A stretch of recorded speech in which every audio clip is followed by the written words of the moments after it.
Good morning.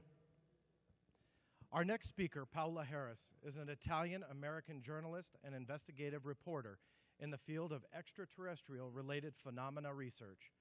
She's also a widely published freelance writer, especially in Europe.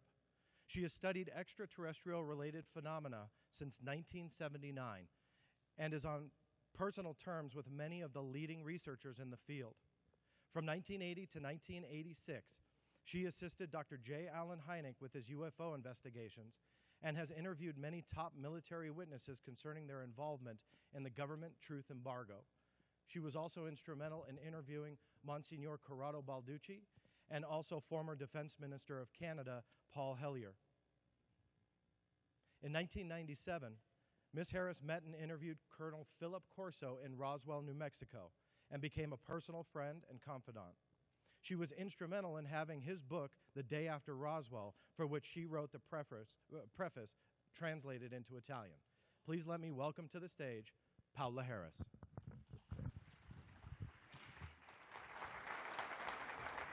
Good morning, everybody. I want to thank, heartfelt thanks to Jan Harzan and the Mutual UFO Network for this wonderful conference. You know, what I do in life has been described by Bob Brown as the cosmic Lois Lane, or Barbara Walters, the cosmic Barbara Walters, because what happens is that I just interview the people, take their words word for word. I transcribe them in my books, but also on YouTube you'll get the videos that John just mentioned, because I'm doing this for history. This is historical. This is for the future.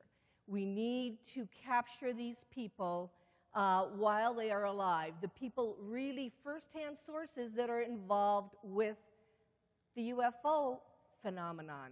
And I'm going to start my presentation with a video that you need to see. It was part of the Disclosure Project, Stephen Greer's Disclosure Project in 2001. And the reason why I want to start with this video is because I'm going to be talking about crash retrieval, and today, for the first time ever, I'm going to release a brand new case. So I'm going to show you the testimony of Clifford Stone. And I think it's very important. This was done in Washington, D.C. I think you need to hear what he has to say. And if we could go ahead and start this. Washington, D.C., and our government states that UFOs don't exist.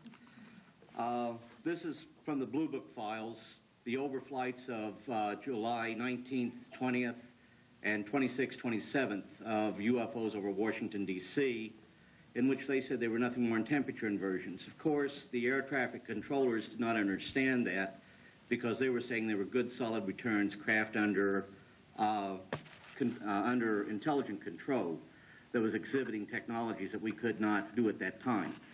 But then again, no one ever found any pieces, or did they? Actually, a Navy commander found a piece that he turned over to the U.S. government. That piece was never returned. Most people don't know that this exists in the Project Blue Book files. He did his own analysis. Then he asked the Air Force what they thought of the piece. They never returned it.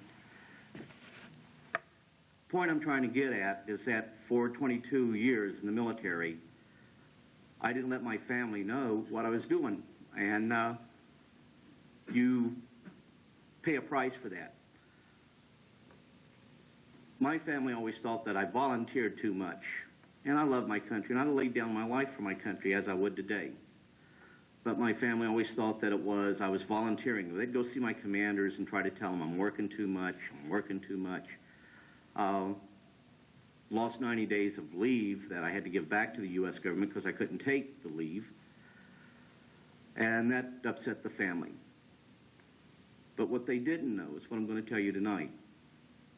There were craft that did not originate on the face of this planet. They had living beings in them, living entities, people very much like you and myself. When I say that, I mean that they had cultures, they had lives, they had families, they had likes, they had dislikes. It wouldn't take me too awful long after being exposed to the program where we were doing recoveries that I came to realize this. But then I could never ever tell my family what I was doing. I'm wanting to relate one incident to you And that one incident is the incident that really propelled me on to that type of situation. And that happened at a place called Indiantown Gap, Pennsylvania. I was in the 36 Civil Affairs. That's a 36 Civil Affairs company. That's a group that would go out and establish a military government pending the establishment of a civilian government should we be involved in a conflict in which we would take over a foreign country. We would naturally want to return civilian leadership to that country, and that would be the job of the civil affairs units in trying to establish that goal. However, each company in 1969 had NBC units, and I was a member of the NBC unit. That was my primary job, as the unit NBC NCO and the communications NCO. Exact day, month, I can't tell you, because I never ever planned to relive this, never ever planned to tell a group about this, but I can tell you the year was 1969 when we went out on that field training exercise.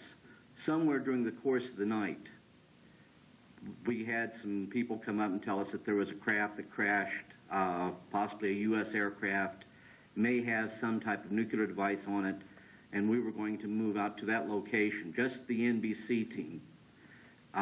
You form what's called an NBC quick response team, and when I wasn't on an FTX or doing my normal duties back at the unit in which I was, you would have a staging area where for 3 days you would be on a 30-minute alert notice to move out should there be an NBC emergency.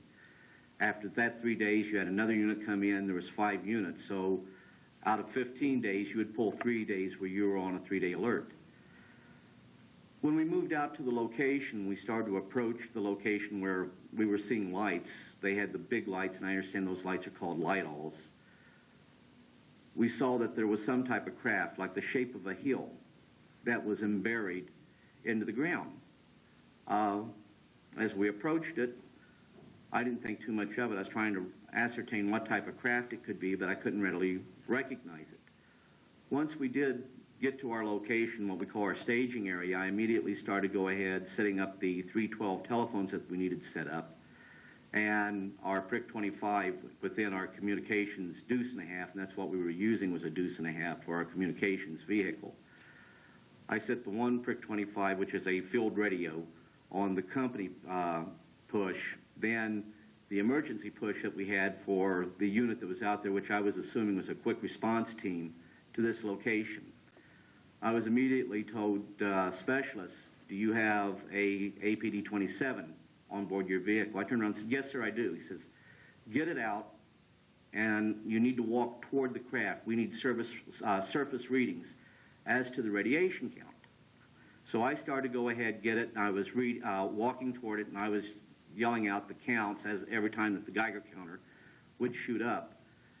Once I got to the craft where it was buried partially at about a 30-degree slant into the ground, I could look down into the craft, and I saw what appeared to be a cockpit. The cockpit wasn't open. On the side of the craft was like a kidney-shaped hatch that had been fully over it. You couldn't even see the seam. But in this case, it was open. Once I got there, I went ahead and I looked down, and I knew what I was looking at wasn't human in our definition of human, in that it was smaller. The head was much larger proportionately than what the head of a human being would be. It was hanging out over the side, and I was pretty sure it was dead. Alongside of it was another one that was hanging out halfway out, one arm, one head, and I was getting a higher than average background radiation reading at that time. And I told him that. Then I went ahead and I said, I need an officer up here. And all I heard was, it's okay, son, just tell us what you're seeing. I said, no, sir, I don't think you understand. I need an officer up here. And they says, just tell us what you're seeing. And I told them essentially what I've told you tonight. That would be the first case that I'd ever be involved in as far as making an approach to entities in which we saw that had been killed. I can tell you there were 4 entities in that crash. Wasn't too awful long after that I got to see a live one. In that incident, I can tell you we had communications with that entity. And I can tell you one of the words that rang loud and true in my ears, I am afraid. Me and another me and another soldier assisted that entity in escaping. The guy I always called the colonel, who was really the guy that always led the teams that we were on, every team I was on anyhow, he came and was telling me what could happen to me, very angry at me. He said, "Do you know what the penalties are giving aid and comfort to the enemy?" And I said, "Excuse me, sir, I thought you called him a guest." And he says, "Well, don't let it happen again." I told him if I was caught in the same situation, I'd do it again. I could identify with that entity's very simple, I won't go into how I knew, but simple verbiage, "I am afraid." I mean, you never felt as much pity as what you would have felt at that time. There was a little place called Vietnam. It was only, what, several thousand miles away from home, and I too was afraid at 19. But the whole situation is, these were things we were never going to talk about. These were things that we were never going to bring up. These were things I was going to keep from my family. Then the day arrived. I felt that my family had a right to know I wasn't there for certain things. Why sometimes I was quick to snap, and why I could never, ever have the luxury of having friends, because I might say something. So when the day finally arrived that I felt that I should tell them, I told them. And I was very afraid even at that time telling them, but I thought they had a right to know. Tonight I come to you as a scared individual, a scared little man, telling you just a piece of what went on in my life. There were other incidences, but I felt you too might like to know that that is the case. And I said it yesterday and I'll say it again, that the absence of evidence is not the evidence of absence. It's evidence that is just simply denied to the American people. I stand here to tell you that before my Almighty God, I am willing to go and stand before Congress and tell them what I have told you tonight as being the truth, and I interrelate more of the events that have occurred, because I have that moral obligation not only to my family, but to every American and every person on the face of this planet. I have that moral obligation, possibly even to our visitors. The situation is, we're not alone in the universe, and I just thought you might like to know. Thank you, ladies and gentlemen. It's very important that you see this testimony, because this is a very brave man. He's a hero. And the thing that I would like to stress is that I finally got Clifford Stone, after working with him for 5 years, to write his life story. And so his book, Eyes Only, is available. And the reason why that commander said, "Son, you go up there and you tell us what you see," is because Clifford was a contactee at a very young age, 3 years old. And somebody knew. So somebody encouraged him to enter the Army at 16 years old when he wasn't qualified because he had back problems. Somebody asked him to be part. He didn't know he was part of this. He said, "You know, I didn't think I was trained for this." This was 1969, Indiantown Gap, Pennsylvania. So wrap your mind around that crash. He's not lying. So what in the world are we dealing with crashes?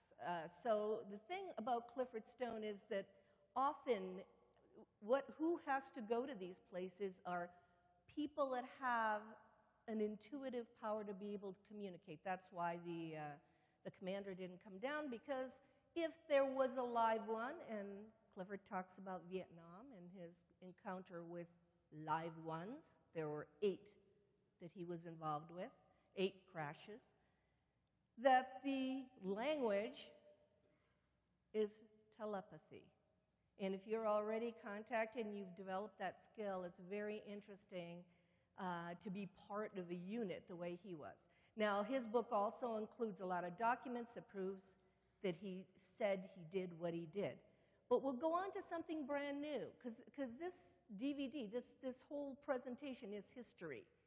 I don't expect anything to come of it, because George Knapp asked a real great question at the press conference. He says, how can you convince people to come to a UFO conference? And my answer is, you can't. Only the people that have a curious mind, only the people that have something inside that says this is real, that this is a bigger question, will be passionate about coming to something like this, or coming to any kind of informational UFO conference. And thank God we still have them, because information is so important. So my job as a journalist, as Barbara Walters, as so forth, is just to bring the story. It's not about me, it's not about any part of it, because I have a curious mind. I want to know. In my lifetime, I want to know. And that's what brings me forth to do this work, because God knows there's no sponsor for it. If you were trained like me with Dr. J. Allen Hynek to do field research, you have to go on location. You can't do it on internet, and you certainly can't do it over the phone. So I'm going to go very quickly to my life, my 30 years of working in this field, and I encourage more women to get into this field, is that I have all these interviews. I didn't know what to do with them, so they are in books, and that's the Italian book. I am Italian. I was born in Rome. I worked in Rome from 1992 to 2007 when I moved back to the United States, Boulder, Colorado. Okay, so I've done a lot of work in Europe. There are the books with all the interviews, and that's everybody from Monsignor Balducci to all the remote viewers, Uri Geller, Ingo Swann, Paul Smith, all the remote viewers, plus all the military people I've interviewed, Robert Dean, Colonel Philip Corso, Monsignor, just everybody that I thought were interesting. Now, these are the magazines I write for, because I write for magazines in Europe, because there isn't any place. I subscribe to Open Minds. It's an incredible magazine, but it's the only one in the United States. Very few really serious media gets put out in the United States. So I write for the one in Europe. Just now, that latest edition has the citizen hearing, which I consider the single most important event after the movie Sirius, because I was a consultant on that film, that ever happened. Even though it was a mock kind of hearing, I was sitting in the front row. You can see my picture. I'm sitting right in the front row there, and I am watching these poor congressmen and these poor senators sitting there thinking they're going to get a bunch of sightings. I'm watching their face, because this is very interesting as a journalist. When these military witnesses, 40 of them, half of them from Latin America, general from Peru, another general from Brazil, serious people, Jesse Marcel Jr. with his family, Nick Pope, everybody come before them, their faces turned white. When they went out for the coffee break, 2 of them were shaking because they did not know it was real. And I talked to Senator Gravel, and he is stepping up to the plate to do something about this, because as Senator Gravel and Congress Lady Carolyn Fitzpatrick said, and she was brilliant, God bless her, something needs to be done, but we can't do it within the United States Senate, so it has to be maybe an international discussion. So with Paraguay, who's a very small country, they're going to try to do a resolution, for the international UN. Now, the thing is this, nothing will ever come of it, maybe. Nothing will ever come of this, but there was something that did come of it. We did talk about it. So you look at it as a media event. Everybody that tuned in, we are talking about this. Dialogue is important, and the reason why I say this is because I taught for 30 years. I taught honors English. I taught ancient history. That's what I was doing in Italy. I was teaching in a private school. And I know as a teacher that research, how research is done, you go to the first-hand source. Plus, you got to talk about it. Everybody sits around and dialogues about it. This is not Disneyland. This is not something funny. I don't know what's funny about a pilot that, like Jean-Charles Duboc, who is the pilot of an Air France commercial airliner that sees a huge UFO over Paris and has all the passengers in the back. And he doesn't know what to do. And by the way, that UFO that Jean-Charles Duboc saw was over a nuclear installation, so what does that tell you? So I interviewed Duboc, and he was part of the Cometa report, and he didn't think it was funny. So I don't know where the ridicule factor comes in. I think what has to happen is we have to discuss it. Now, Sirius, the film, is step one, and it's the people. It's the people. I was with Stephen Greer out there in Crestone, and I did see amazing things, but I had to sit out there in the cold from about 9 o'clock till 3 in the morning, which they pulled me out there kicking and screaming because I don't want to be cold. But it changed my life. It changed everything about what I believe. And in fact, Amadip Kalinka, that was the director on the film, he was so shocked he forgot to turn the cameras on. So what we saw in Crestone, but I'm sure you can see it at Joshua Tree, I'm sure you can see it in different places, if you do the proper protocols, was absolutely amazing. Clifford Stone is a hero. He basically is, he talks about crash retrieval. He's also part of Stephen Greer's Disclosure Project. I went to his house several times. I have a DVD of my interviewing him. This is field research. This is the book, Eyes Only. This is field research. That means you spend a lot of time with the person because you've got to be sure that they're telling the truth. You know, you've got to be sure that they know what they're saying. The need for a disciplined area, you know, I'm a teacher, so I'm going to say this, of study for exopolitics the way we did for exobiology. Get the subject out of the ghetto. Stop emphasizing the ridicule factor. So exobiology, we talk about that. Why can't we talk about the protocols for future contact? Okay, this is Alan Hynek. This is who I worked for from 1980 to 86. The reason why I got involved with him, and there's a very young Paola Harris, is because Alan, I had seen Close Encounters of the Third Kind, had an emotional reaction, cried at the end when they had that, you know, what's his name, Francois Truffaut, who was the director who played Jacques Vallée, and he had this interaction with the beings.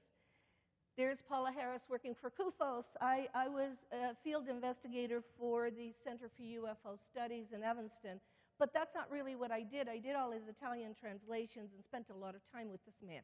So I really love when he sent me this paper, and it said, laugh, laugh, study, study, because you know how heavy this subject matter is? You've got to have a sense of humor here, or you don't get anywhere.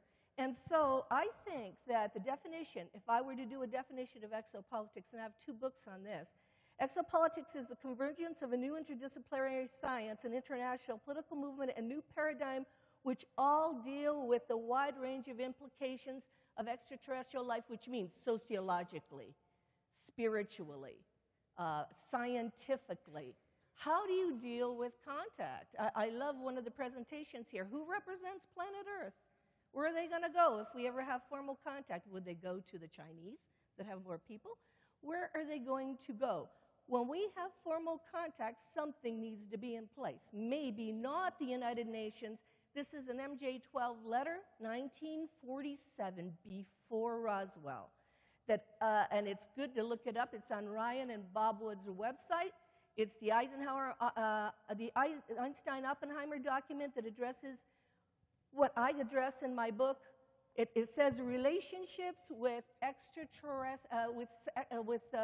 celestial inhabitants, you know, which means never mind the craft, because they knew they saw the craft. They were down at White Sands. They were down at Trinity site. They saw craft like crazy. There's photos of UFOs when they were exploding the atomic bomb. There's real photos of the visitations there, but then there's this incident in 1945 that I'm going to talk about where Oppenheimer was present. So we got problems because it's like opening a Pandora's box. We explode a bomb, and it's really sad if you go into the details. When Jose Padilla told me that he was 30 miles away, they hadn't told the inhabitants of San Antonio, so his mom opens the door when the bomb goes off and she's blinded. They were told that it was a missile dump, and they were going to explode a missile, some kind of missile dump or some kind of nuclear dump, and not a bomb. They weren't told that. The animals suffered. His mom was blinded. Remy's bed went from one side of the bedroom to the other. No warning at all. What happened in that area is what I'm talking about today. And this letter, June of 1947, says, hey, Truman, guess what? We opened up a Pandora's box. There's something visiting us, especially in that area. That's why we got New Mexico problems. what do we do? And they suggest a supra-United Nations. I don't know what that means. They said, our United Nations can't handle this. We need to create a supra-United Nations. This document is in my book. It's 5 pages long. It's very interesting. I need help with this. This is supposedly the Robertson panel who discussed the history of how to deal with the UFO phenomenon and the disclosure part of it, and you see Einstein and Oppenheimer. I don't know who those other guys are. If anybody can recognize those guys, I would really, Bob would have recognized one of them, but if anybody can help me with that. This is a manual that was put out about biological viruses, which is a new book that Bob is going to release. It's so important because I don't know where the ridicule factor can deal with this kind of situation. Are we going to have biological viruses? Yeah. What about the Virginia case where Marco Charisse died 2 weeks? This is in Virginia, Brazil, 2 weeks after he put the little being on his lap to bring him to the hospital. Can't tell Marco Charisse that UFOs aren't real. His family is still, around. And he developed tumors under his arm because nobody told him to put a plastic down or to be careful not to just pick up the being. By the way, that being was not a gray, so the world is not built with grays. It was a little being that had, it was reddish skin, and the little girls that saw him cowering in a corner thought that he looked like the devil. But it was a crash, and the Americans picked up the craft. You're not going to throw a craft in the trash. Not even in 1945, you're going to throw a craft in the garbage. So let's use logic here. We've got back engineering. And who talked about this? Another hero is Colonel Philip Corso. So what I did with Colonel Philip Corso when I met him in 1997 is I brought him to Italy twice. He spoke extensively. Here he is with Robert Dean and Carlos Diaz. And we had dialogue. Dialogue, that's all it takes. Get around a table, everybody talk. Let's figure this thing out. And it was very interesting because this is what needs to happen. And here I am with Corso in Italy, people asking him questions, and he was taken seriously. The man was not lying. The problem with the book was it had some mistakes. He was not at Roswell. It was written by Bill Burns, UFO Hunters. So what happened is we had his original manuscript, which is called The Dawn of a New Age. And if you want to read it, you have to go to Open Minds TV, and you click on there, and you can read Corso's original manuscript, which does not have the Roswell errors. Did we try to do something in Italy in 1998? Yeah, we tried to open this up in front of the United Nations because we had all these people present. Dr. Colin Andrews, even David Jacobs was here, and a lot of different people came together from all over the world to try to do a United Nations resolution, and Corso signed the paper. So we tried in 1998, didn't go through because they changed politics. So this is, now I'm going to go to Roswell. I'm going to go to the crashes. So we made an effort. We're making an effort worldwide to dialogue. I just came back from Italy and Belgium where I talked about the Sirius film. We put Italian subtitles under the trailer, and we talked about the citizen hearing so that the Italians know what's going on over here and we know what's going on over there. This is important. Some of these people are no longer with us if you look at that picture. Walter Hott, when I took this picture, I took it because I knew that we would be losing some of these guys. I interviewed all the Roswell people, including Glenn Dennis, who no longer talks. He was a mortician at Roswell, told me that he got a call for 6 children's caskets, and his first question logically is, where was the accident? So there's a lot of things here that we need to record for the future.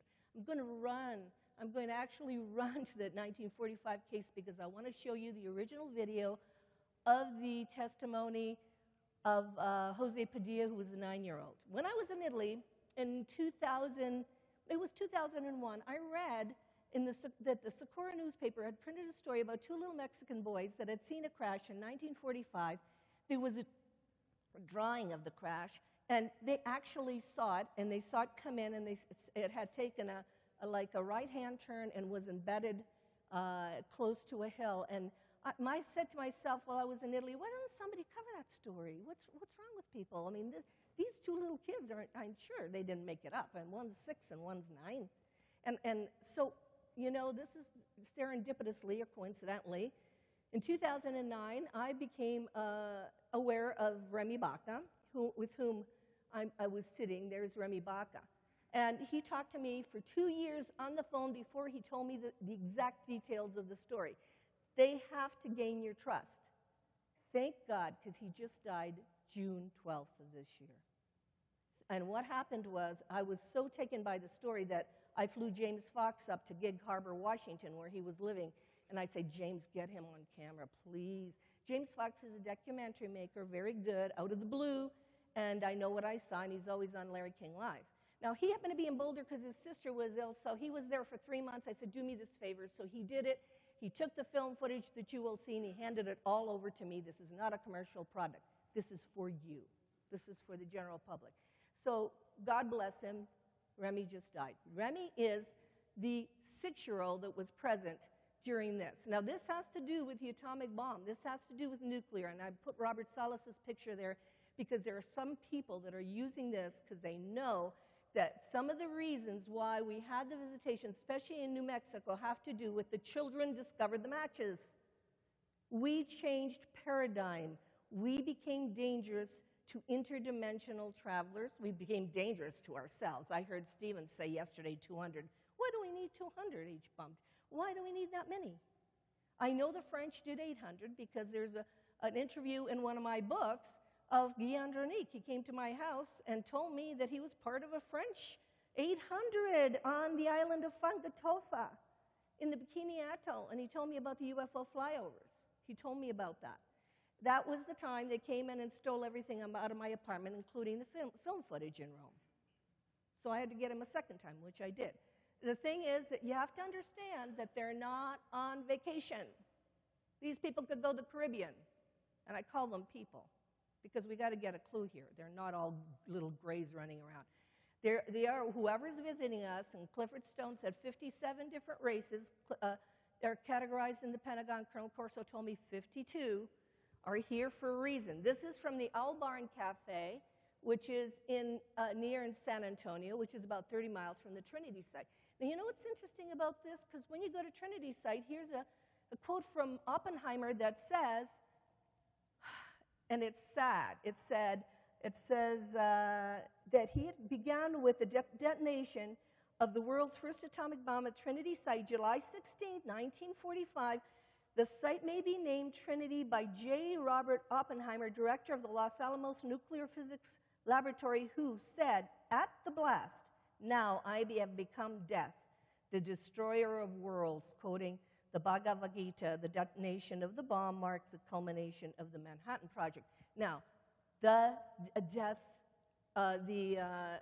it says here, the destroyer of worlds, plural, not the destroyer of planet Earth. Okay, so I noticed that because he was really plugged in. So let's go to 1945. So I got to talk to Remy for 2 years. It always takes 2 to 3 years for me to do any story because I have to go see the people. I went down to San Antonio 3 times on my own dime. I went up to Gig Harbor to visit him once. I sent James Fox, I sent John Rayo, I sent Jaime Maussan up there because I want the story to come out. This is history. Remy Baca was 7 years old, and he was 6 years old, and here's Jose Padilla, 9 years old. And this is the White Sands and where the scientists were. But what's important is, I'm showing you the map where San Antonio. It's not Texas, it's New Mexico. Okay, this is where it is, the location of it. It says here the mileage chart, Trinity site, San Antonio, ground zero. So Remy did write a book. I think you said the book is, and you can get it, I think, still online, Born on Ground Zero at the edge of Area 51, something like that. It's just a title like that. So what happened was that I had been trying for the longest time to get to go see the site.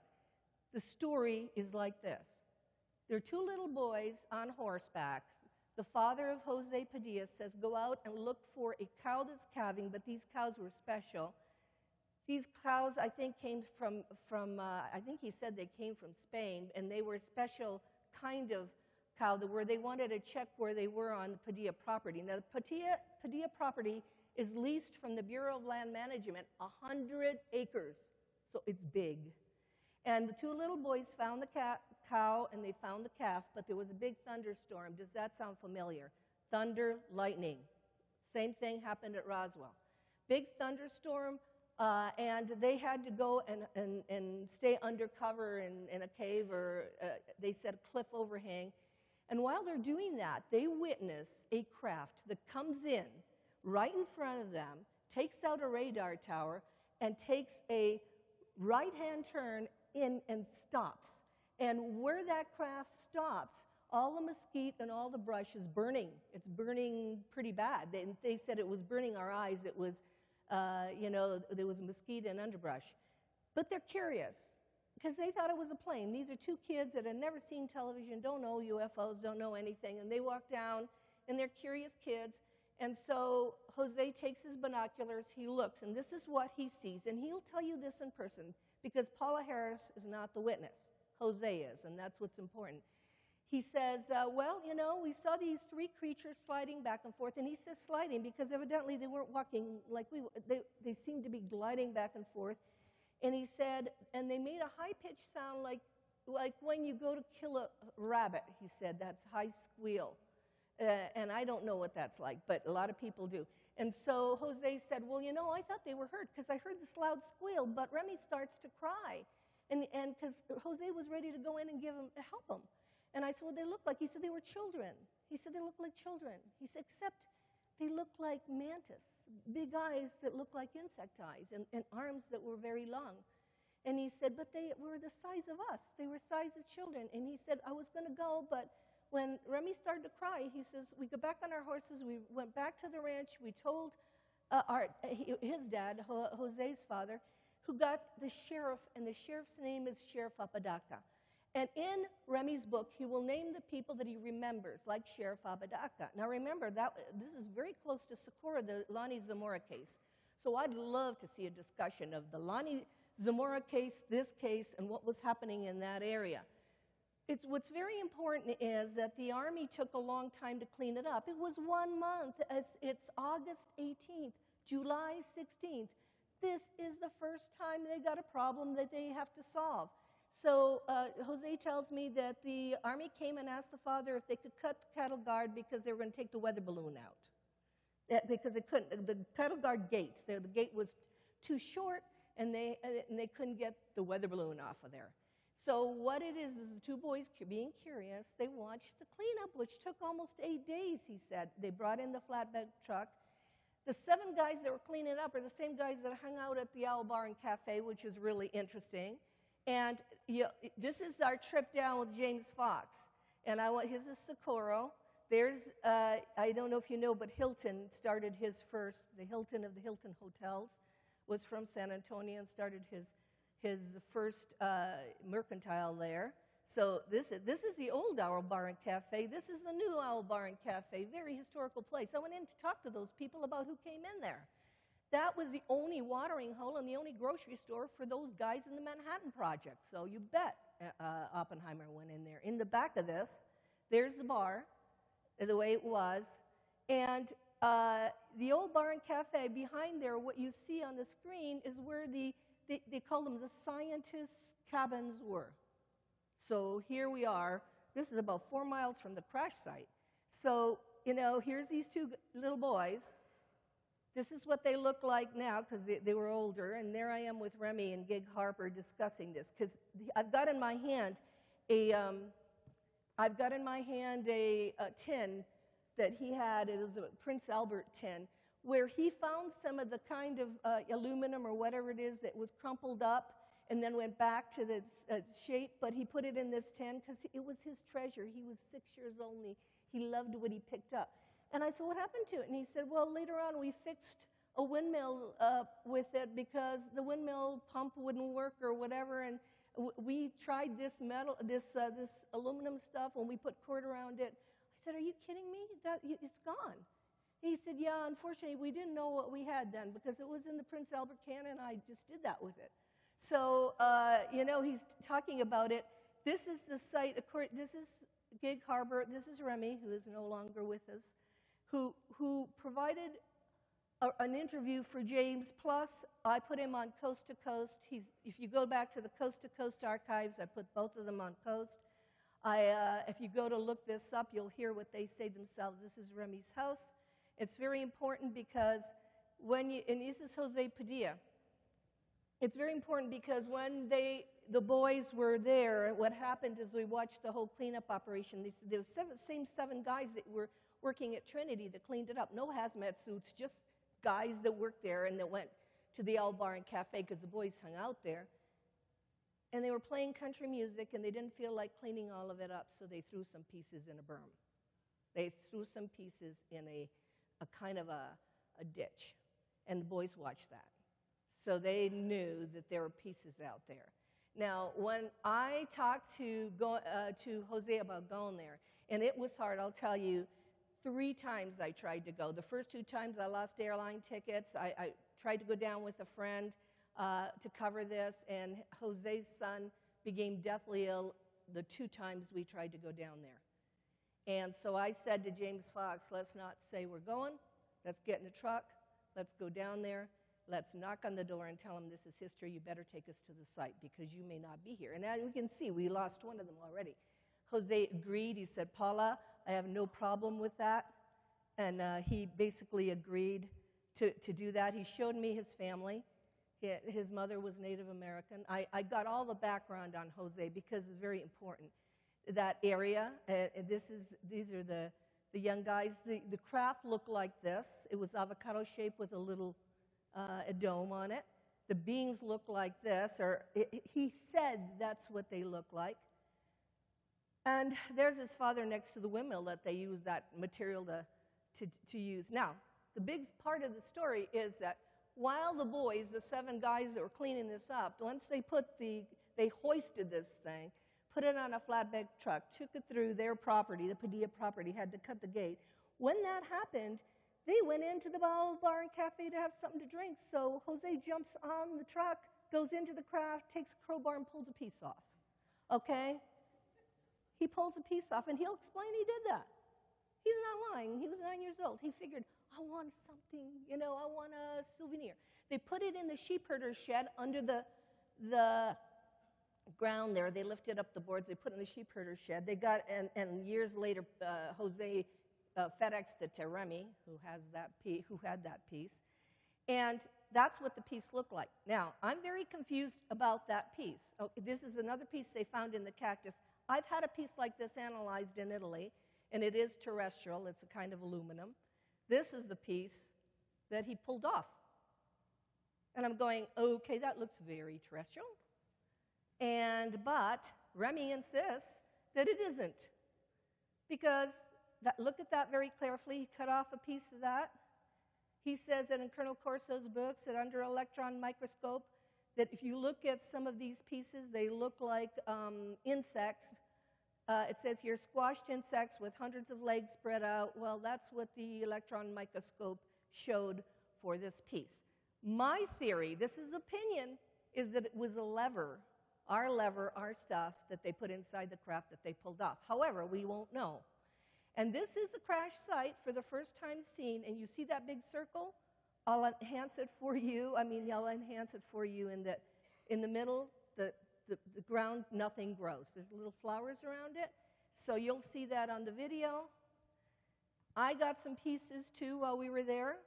They are being analyzed at the University of Siena in Italy. I cut a piece off. Very strange looking, but I have to do it. So responsible media coverage is the key to disclosure. I really think it's important to open our eyes to the messages these cultures are visiting us near ground zero. I'm rushing at the end because I'm going to show you the video that James Fox and I did. James is a very close friend. He just did the interview with the big camera of a historical event with the one remaining witness who was there because he filmed Remy Baca up in Gig Harbor. We have to step up to the plate to talk about this and get these witnesses while they're still alive. I really believe that because whatever happens, and these 2 little kids aren't lying. They saw this, and they know they saw the beings, and they can't find the other people around that because you look at the timeline at 68 years ago, you want to add 20 years to that, they would be in their 90s. The problem is they don't talk until the end of their life, a lot of these people. So we need to establish a new worldview to look at an inhabited universe. The last slide is a conference that I am sponsoring up in Chicago, Illinois, with the help of MUFON Sam Moranto, May 2nd through 4th, talking about the O'Hare case, where we're going to talk about not only the radar reports, but witnesses, and it's only media. It's Lee Spiegel of the Huffington Post, former CNN anchor Cheryl Jones, James Fox, and we will discuss how the media treats these things. So I want, on my table there's some postcards because I want to do dialogue. I really do.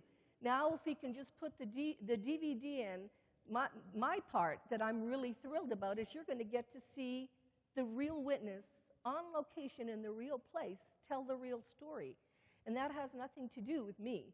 That has to do with my being able to record this for 200 to 300 years from now, when hopefully your grandchildren will go to the university, try to do a research paper and get the original source. And the only reason I say that is, as a teacher, I would never give an A to anybody who did internet research. I'm sorry. You need to go to original source material, what the actual person said and not what you think. And so what happens is that when I go on Facebook, I often put opinion is not research, because we get these pictures and they go hoax. I go, oh yeah, that's your opinion. Did you analyze the photo? Did you talk? By the way, as far as analysis of photos, you also have to talk to the witness. It's not just analyzing the photo, because if that person saw that thing, it's important. It's important. So should we just go ahead and run the film? So this is the first time this has ever been shown, so this is for you. The area over there.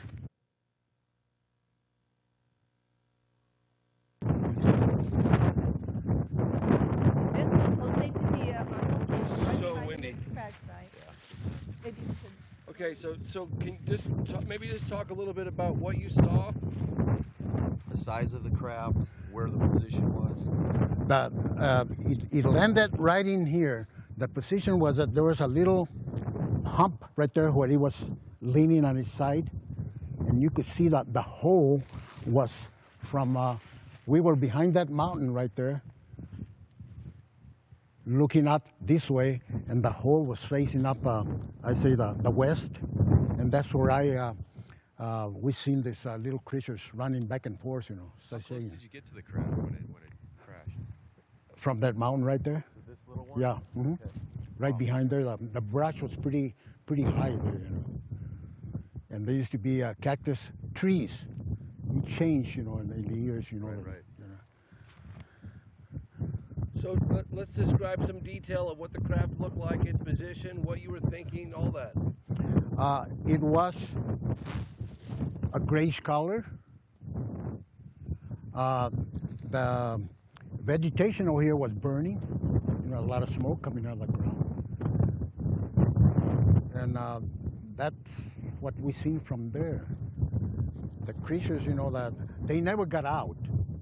They were just sashaying right through where that hole was, you know, on the object. And we stayed here for quite a while, and after that, you know, I was going to tell Remy. I told Remy I wanted to go there and help him because they were hurting. And he says, no, he says, we better get home. At that time, you know, of course, it was getting late in the afternoon and the sun was going down. Now, can you take these guys? I'm going to film from here, Okay. and just walk them around and show them exactly where the craft was, how it was positioned. Just describe every detail you possibly can, and I'm just going to film you guys. So you guys just talk to each other. What's them get? No, I've got these boots on. They're perfect. Yeah. But your stab, you know, might. No, but listen, Jose, I've got yeah. What is this? Because nothing grows in this spot. Yeah. Okay. So it's Careful. That's where water collects.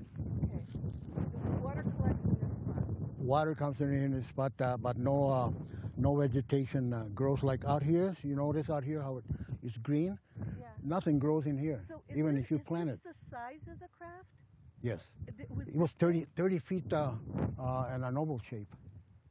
Because this is more than 30 This kind feet. of just gives a scale of how big it was. Yeah. No, I was going to see that it must have been this big. Well, it rested right here. Okay. It rested right here because when they built that L-frame, the truck was parked right in here. Okay. They loaded it on, Yeah. and they took it up from here. So the L frame was over there. Yeah, it was right in here. The L frame. Okay, now where did the soldiers put the pieces that they were cleaning up? Okay, there was a crevice down in here that led into that bunch of dirt right there, and I'll show you how the other side is, Okay. where they pushed. Do the thing. They pushed all that because this wasn't there before. The crevice was right down over here like that, and they were brushing everything inside. It's possible that there's pieces on the other side of that. Remy always talks about digging for pieces. Would the pieces be on this other side? When that bulldozer came over and cleaned up over here and built this dam here, it's possible that some of them pieces came up the ground. So sometimes, you know, you could. A bulldozer came over here. They dug some of that out, and the crevice that was right there where they pushed the pieces, it's possible that they pushed it up here. Could they have done it on purpose to bury the pieces? No. That was to build a dam over here for the water for the cattle. Oh. But there might be some pieces laying around, you know. From where we're standing right now, the berm behind you wasn't there. No, that was it was flat, down to about right here. It was flat. Afterwards, my cousin built this with a bulldozer so that he could build a dam to collect water for the cattle. Can we just talk a little bit about the craft and about the occupants? Yes. While we were there watching them, the occupants that were in there, like I said before, you know, they seemed to me like they were hurt. And we were here for a while. And like I said, I tried to convince Remy, you know, that we could come over and help them, because I know that they were injured. But Remy didn't want to do that, so we just went home. When we came back a couple of days later, that craft was still there, but all the remaining of the rubbish and all that wasn't, it looked like someone had raked everything and cleaned up. I don't know whether the soldiers came before that, before we got here, and clean up, or someone had to come over and clean up the. Okay, now, when my dad and the policeman went in the craft, they came out of there, you know, like a different person. I don't know what. Then the policeman decided, you know, that we should go, you know, and have them come over, you know, and take care of it. That's when they decided to bring that trailer, and they built that A-frame for that object, you know, to load it. But that object sat over here since 18th until the 26th. It was the 26th, about or later than this, that we seen the soldiers get on the jeep where that old highway is, I mean the old road, and they took off and no one stood here. That's when we decided to come down, you know, and see what was in there. That's when I took that part off. Can we go up to where you were looking at the craft? Can we walk up there? Oh, it's a long ways, but we can do it. I think we should. But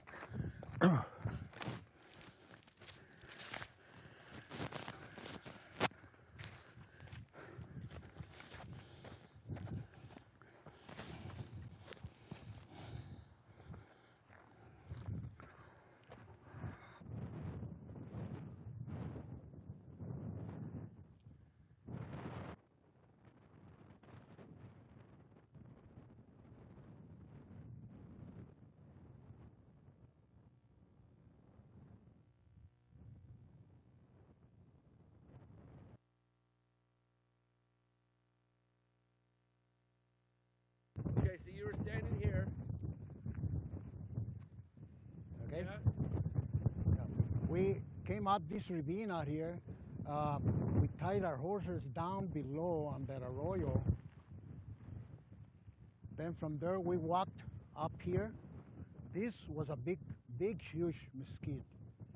And here's where we were looking through the binoculars down below where that crab.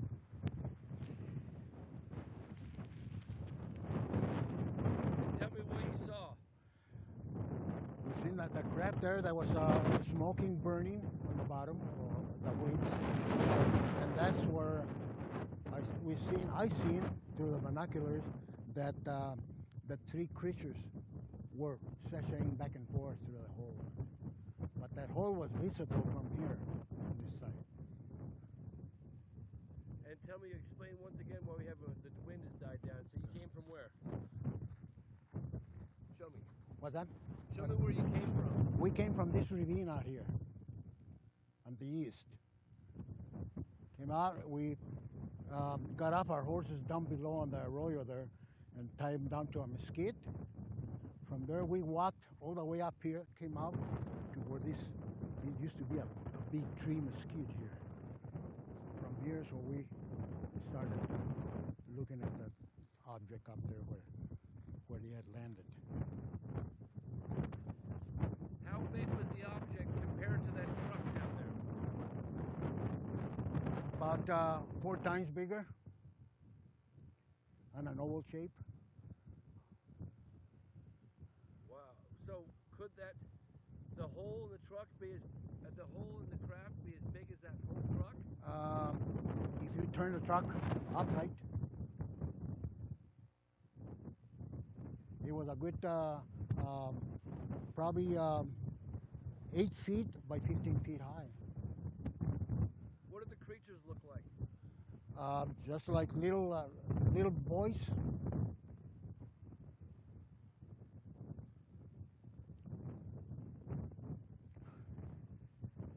Can you give me any more description?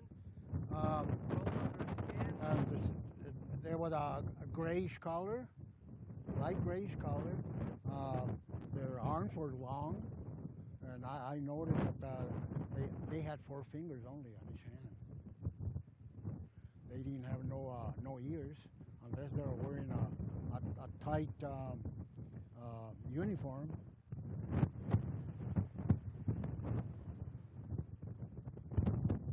What about their eyes? Their eyes were teardrop, big eyes, teardrop shape. Were they scary?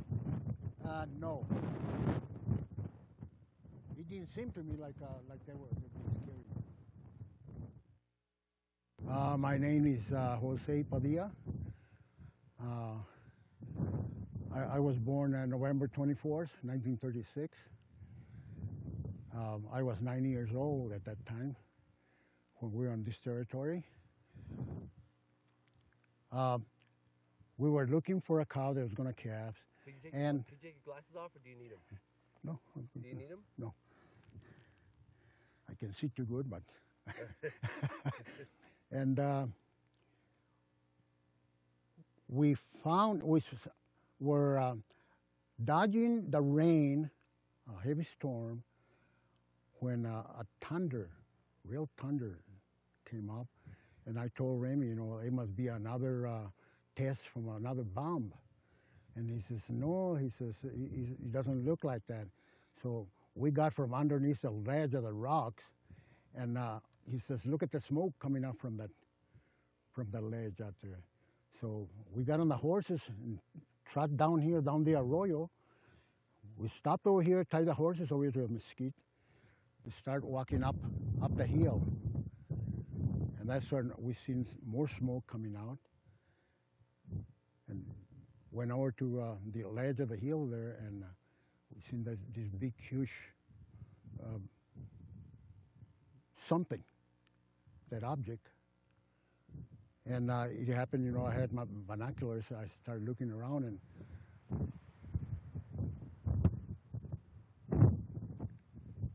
through a hole of it, I seen that these 3 creatures were sashaying back and forth.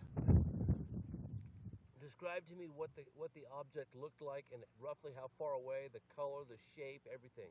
Okay, that ship or craft, whatever you want to call it, was about, I say, in measuring on footsteps, it might have been about 30 feet long on an oval shape, and almost higher than the rafters on a house. Now, the rafters on a house are usually 15 feet. Okay, so you're looking at this object. What was the shape? It was shaped on an oval shape. Okay. The colors was like a grayish. So you're looking at this object. What are you thinking? Thinking, what is it, you know? And afterwards, you know, when we seen these creatures running back and forth, I wasn't scared. Remy was scared. He wanted to get out of there, and I told him, "Look, just little people there running back and forth, and they're squeaking like a rabbit." And I started thinking, well, are they animals or what, you know? But after that, you know, I said, well, let's go in there, you know, and help them. Maybe they're hurt, you know. Which I was pretty sure that they were injured. That's why they were running back and forth squealing. And then he says, no. He says, well, we better get home, you know. Afterwards, he says, you go ahead and go. He says, I'm going to go on the horse and take off. That's when then he started crying. And we just got back on the horses and took off. Went home, told my dad about it. And he says, we'll wait a couple of days, we'll go and check it out. Did your dad believe you? At first he didn't. But then when I told him, you know, we seen that, you know, then he started realizing, you know, that we seen something that, so he took off at work that day, and this policeman came over, you know, and gave him a ride over here, and we got on our pickup truck, Remy and I, and we drove. When we drove down where that turn was right there, that was real dangerous, we couldn't see nothing. But it looked like someone had pushed rubbish and all that on top of it, you know, where you couldn't see it. Then the sun started shining up. That's when we started looking at the big object that was laying there. But someone had swept the ground with something and cleaned up everything that was there. That was there when we left it, the day and a half. Can you describe to me in better detail how you saw these kids, as you described them, these children, or whatever they were, how the gash, I guess it was an opening in the... There was a gash on that ship that was ripped, like, for example, a panel that was ripped off. Grab a rock, for instance, if you could show me, if it was something like this, just show me, you know, describe to me, show me with your hands how the object was on the ground. Can you put it down to the ground? What angle you saw it at, where the gash was, all that. Can you show me? The object was sitting that way. The gash was on this side right here. We're looking at these guys. Describe to me what they look like, color, their skin, their eyes. They were bull-headed, slang eyes, teardrop eyes, no ears, unless they had a coating of something on it. And I noticed that their shoulders were kind of narrow, but had long arms. And what surprised me that they had 4 fingers. Only 4 fingers? Only 4 fingers on each hand. Long arms? Yeah, long arms. Longer than, probably longer than what a monkey would have. Were they naked? They didn't show no sign of genitals or anything, you know. It's just like it seemed like it was like a tight uniform, or if that was their skin. The nose, you know, you can see no holes for the nose, you know, where they could breathe or anything. The mouth was an open, real round, kind of round. Okay, and then what were they doing? Like I said, they were just running back and forth, like trying to hold each other. For example, if they were lacking of oxygen and trying to, help each other.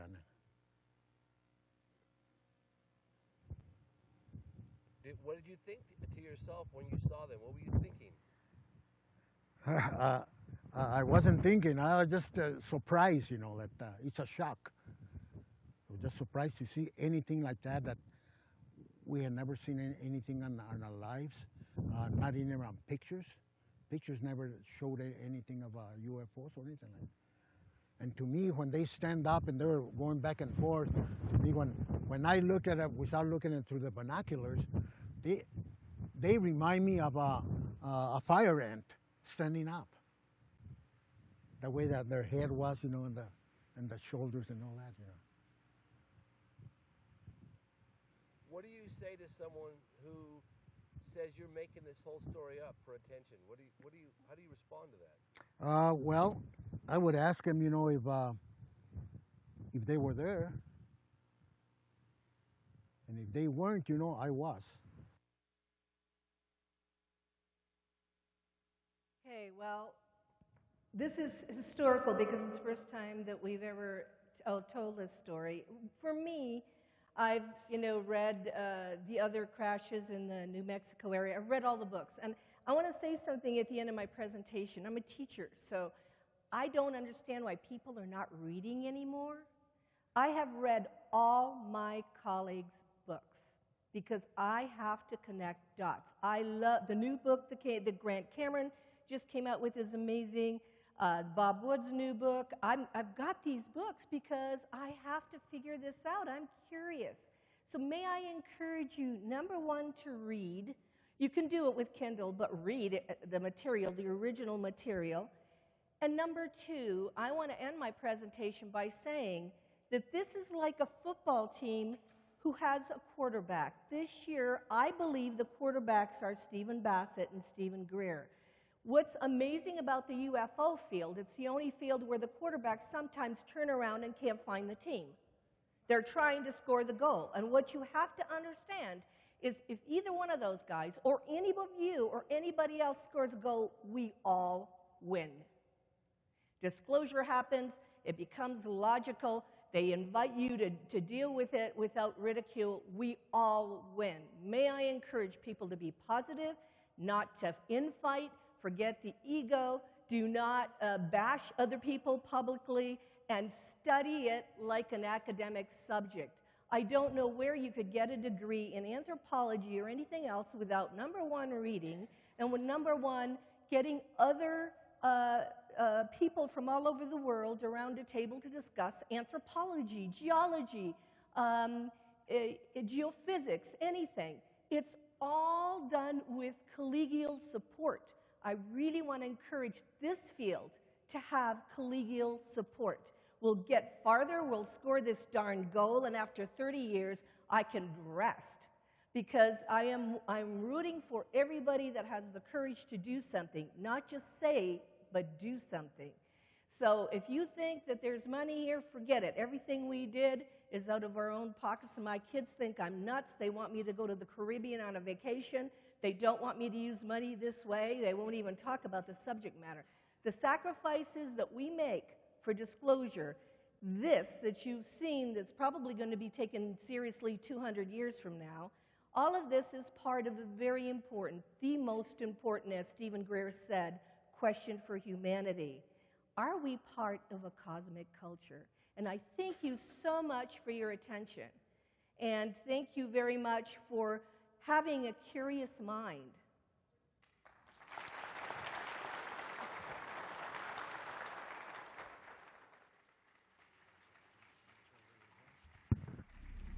All right, thank you, Paola. Just so you know.